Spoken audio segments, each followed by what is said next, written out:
first primed my floors with Zinsser primer and then I collected all of the supplies. It is super important that you get your first line straight. Pull out your level if needed and measuring tape. I started at the outside corner because I could get everything squared up and I wanted full stencils on the outside edges. Once I had everything straight, I used blue tape to tape it down. And then I double checked with my tape measure that nothing had moved.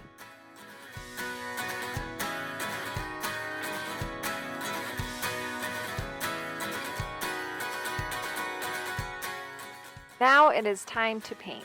I got a sample size of Agreeable Gray from Sherwin-Williams since I wouldn't be using tons of paint. Once your paint is poured, run your foam brush through the paint to make sure you get all sides covered.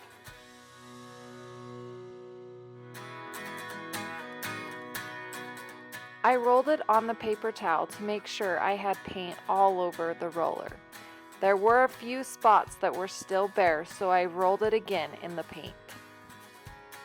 After your paint roller is covered, roll it over the paper towel again to remove the excess paint.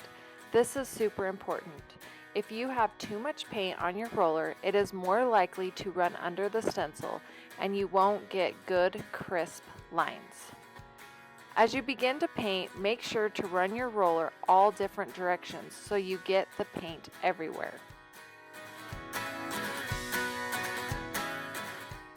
Once you have everything covered, remove the stencil in an upward motion. Before I placed the stencil again, I made sure my first one was dry to the touch. Do not put tape over the already painted area.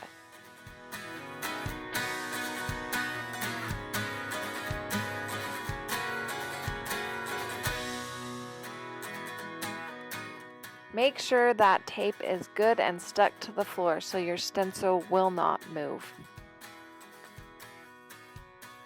Check your measurements again and then paint this stencil the same way you painted the first one.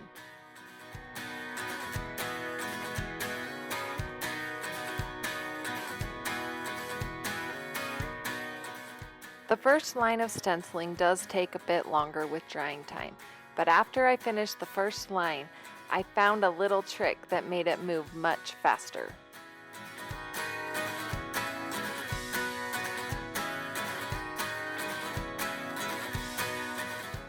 I began to alternate which side I painted on, so one side could be drying while I painted the other side.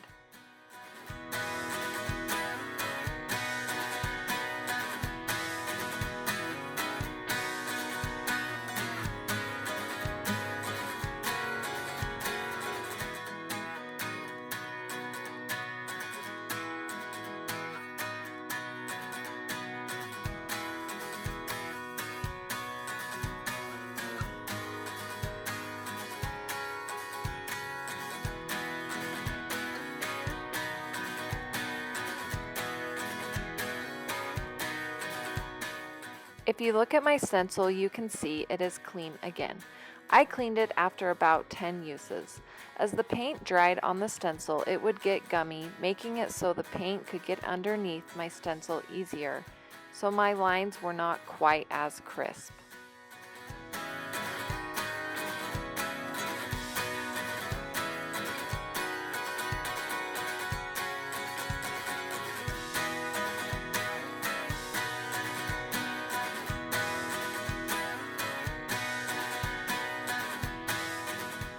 After I finished all of the full stencils, I let it dry for a day before going back and completing the smaller areas. For the smaller areas, I found it easiest to cut the stencil down. Now you want to be careful with this.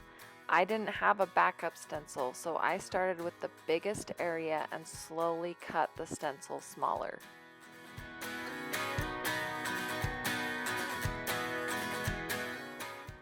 I used a brush in the dabbing motion to get the areas the foam roller couldn't reach.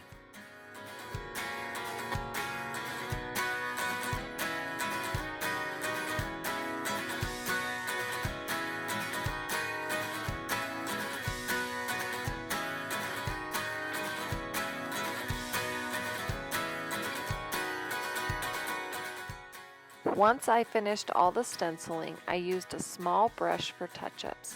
I let the floor dry for 24 hours and then I sealed it with a flat polyacrylic for floors.